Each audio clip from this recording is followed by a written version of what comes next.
Good afternoon, Robert Scribbler here, filming from East Abalone Street as a little set rolls in. Some 2 to 3 foot waves coming in off the North Atlantic, very choppy with these northeast winds in the range of 10 to 20 miles an hour. Nonetheless, a good day, some fun waves to be had. If you're just willing to charge it and not be afraid of the slop and the chop and the closeouts, conditions do appear to be worsening into the evening, but hopefully things will get better tomorrow. We shall see. The wave monitors keep saying things will get better, and we didn't get too much of the good surf that was predicted today, although early this morning reports that wave conditions were pretty good early in the morning. Nice little ride. We'll come back there, double peaks over in the section to our south and east. Some pretty fun rides to be picked off every now and again on the set waves.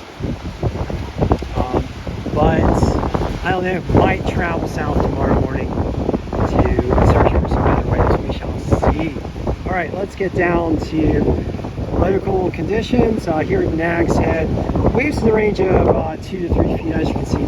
Very choppy, kind of blown out, mushy. Occasionally you do get some decent waves on the sets, but very choppy and sloppy. We do have jellies, big clusters of jellies running through, so watch out or you will get zapped. I've got the 3 jelly rating over on the Instagrams, which means when clusters of jellies come through, there's quite a lot of them. I saw a cluster of about 100 earlier. Luckily, didn't get hit myself, but saw a few friends get hit. Let's see, primary swell coming in out of the east at 2.3 feet. That is a 9-second swell. Winds out the north and northeast at 11 miles per hour with gusts up to 15. Air temperatures in the upper 70s. Ocean water temperatures around 75 as well. Down in Rodanthe, we've got 2 to 3 foot waves. A nice little set coming in here. Primary swell at the east-southeast at 2.5 feet. That's a 9-second swell. Winds out of the north at 10 miles an hour. Air temperatures around 76 degrees. Ocean water temperatures at 78.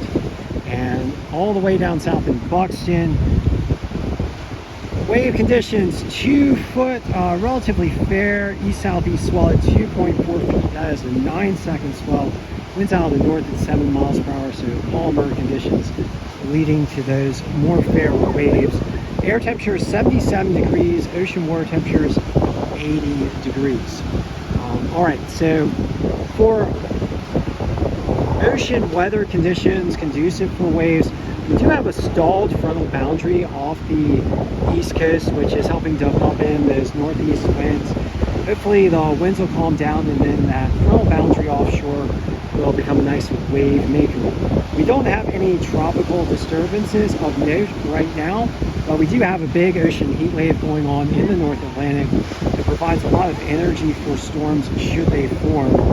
And ocean water temperatures in the North Atlantic are record hot.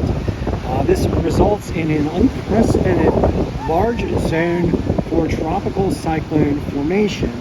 And I was looking at the Cat 4 and 5 zone from the provided by the National Hurricane Center and the National Oceanic and Atmospheric Administration.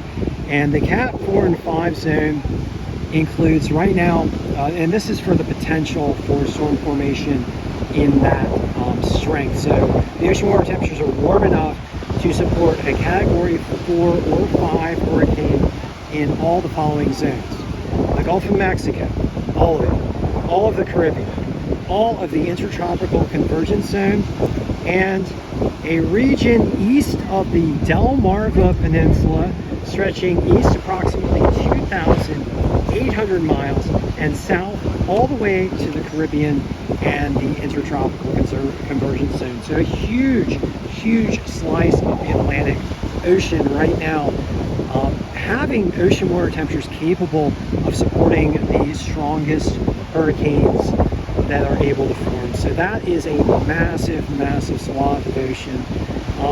The only thing really inhibiting storm formation right now is the El Nino, which is actually a major storm inhibitor because it generates wind shear in the various layers of the atmosphere that help to chop down the tropical cyclones. But there is so much energy right now off the ocean surface with those hotter than normal waters that we really need to keep an eye on storms that do form. For us surfers, of course, we like the storms so long as they stay offshore because they're big wave makers, but it does present a major danger to the coastlines having so much hot water in the ocean. And of course, that is a direct upshot of climate crisis driven by fossil fuel burning, the heating of the world's oceans and atmosphere, and increasing that peak potential for storms and that risk of intense storm formation. So I'm just going to ask you guys, as I always do, to please do everything you can to help support the mass deployment of clean energy. Clean energy right now being wind, water, solar, and electric vehicles being those technologies that are easy to deploy at the present time. All right, so thanks for joining me for this session of the OBX Wave Report. Shout out to all you guys, and shout out particularly to the surfers that I ran into today. And hopefully, if you do get out there, I hope you find a few good waves and a few fun rides, and hopefully conditions will improve for tomorrow. Thanks for joining me once again.